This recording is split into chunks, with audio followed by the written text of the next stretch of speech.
எல்லாருக்கும் வணக்கம். நான் Hema Subramanian. Welcome to home cooking Tamil. இன்னைக்கு ஒரு வித்தியாசமான பாயசம் ரெசிபி தான் உங்களோட ஷேர் பண்ண போறேன். நம்ம யூஸ்வலா சேமியா, பால், ஜவ்வரிசி, அரிசி இதெல்லாம் போட்டு தான் செய்யறது உண்டு. இன்னைக்கு நான் கொஞ்சம் வித்தியாசமா ஆப்பிள் போட்டு ஒரு பாயசம் செஞ்சு காட்ட போறேன். வாங்க எப்படி செய்யறதுன்னு பார்க்கலாம். ஒரு பேன்ல 1 டீஸ்பூன் நெய் சேர்த்து கொஞ்சம் நறுக்கின முந்திரி பருப்பு சேர்த்து நல்ல பொன்னிறமா வறுத்துக்கோங்க. இது கூட கொஞ்சம் திராட்சை சேர்த்து அதையும் பொரிச்சுக்கலாம். இப்போ பொடுசா நறுக்கின கொஞ்சம் பெரிச்சம்பழத்தை நெய்ல வறுத்துக்கலாம்.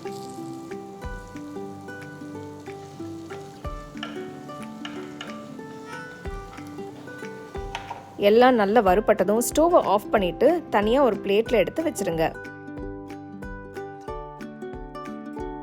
இந்த பாயசத்துக்கு நான் ஒரு ஆப்பிள் எடுத்திருக்கேன். நல்ல ஸ்வீட்டா இருக்கிற ஆப்பிளா பார்த்து எடுத்துக்கோங்க. ஆப்பிள் தோல் எடுத்துட்டு மெலிசா துருவி வச்சுக்கோங்க. ஆப்பிளை துருவிட்டு நீங்க ரொம்ப நேரம் வச்சுக்க கூடாது, உடனே குக் பண்ணிடணும், இல்லைன்னா கலர் மாறிடும். ஒரு பேன்ல 1 டீஸ்பூன் நெய் ஊற்றி துருவன ஆப்பிள் சேர்த்து 5 நிமிஷம் வதக்குங்க. ஸ்டோவை ஹை ஃப்ளேம்லேயே வச்சு பக்கத்திலே நின்று கிண்டி விடுங்க.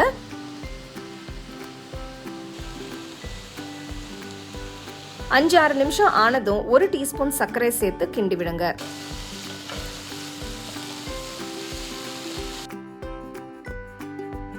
ஸ்டோவை ஆஃப் பண்ணிட்டு குக் பண்ண ஆப்பிளை ஒரு பவுலுக்கு மாத்திடுங்க.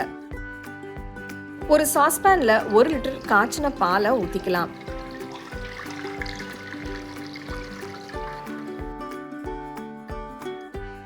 இது கூட 3 டீஸ்பூன் வறுத்த சேமியாவை சேர்த்துக்கலாம். நல்லா கலந்து விடுங்க. நம்ம சேர்த்த சேமியா நல்லா பால்லையே வேகட்டும். பால் நல்லா கொதிச்சு வரட்டும். 10 நிமிஷம் கொதிக்க விடுங்க. சேமியா வெந்ததும் 3 டேபிள் ஸ்பூன் சர்க்கரையை சேர்க்கலாம். சர்க்கரை உங்க டேஸ்ட்டுக்கு தகுந்த மாதிரி நீங்க அட்ஜஸ்ட் பண்ணிக்கலாம். அடுத்து 1/4 டீஸ்பூன் ஏலக்காய் தூள் சேர்த்து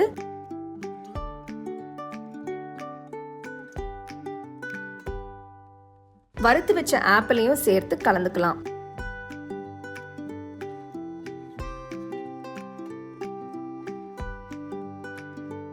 ரெண்டு நிமிஷம் சிம்லயே வச்சு மிக்ஸ் பண்ணுங்க. வாசனைக்காக ஒரு 2 சொட்டு ரோஸ் எசன்ஸ் சேர்க்கிறேன். உங்ககிட்ட ரோஸ் வாட்டர் இருந்தா கூட நீங்க அதை யூஸ் பண்ணிக்கலாம். இப்போ வறுத்து வச்ச முந்திரி, திராட்சை, பேரீச்சம்பழம் எல்லாத்தையும் சேர்த்துடலாம். நல்லா கலந்து விட்டுட்டு ஸ்டோவை சிம்லயே வச்சு ஒரு 2 நிமிஷம் கொதிக்க விடுங்க. 2 நிமிஷம் ஆனதும் ஸ்டோவை ஆஃப் பண்ணிட்டு பாயசத்தை இறக்கி வச்சிடலாம். இந்த அருமையான பாயசம் நீங்க வார்மாவும் சர்வ் பண்ணலாம், இல்லைன்னா ஆறுனதும் ஃப்ரிட்ஜில் வச்சு நல்லா ஜில்லுன்னு சர்வ் பண்ணலாம். பாயசத்தை சர்விங் போலுக்கு மாற்றி மேலே கொஞ்சம் வறுத்த முந்திரி, திராட்சை, கொஞ்சம் குங்குமப்பூவை வச்சு கார்னிஷ் பண்ணுறேன். இந்த பாயசத்தில் ஃப்ரெஷ் ஃப்ரூட்ஸ், ட்ரை ஃப்ரூட்ஸ், பால் எல்லாமே சேர்த்து செய்யறதுனால இது ரொம்ப நியூட்ரிஷியஸ் அண்ட் ரொம்ப டேஸ்டியாகவும் கூட இருக்கும். கண்டிப்பாக ட்ரை பண்ணி பாருங்க.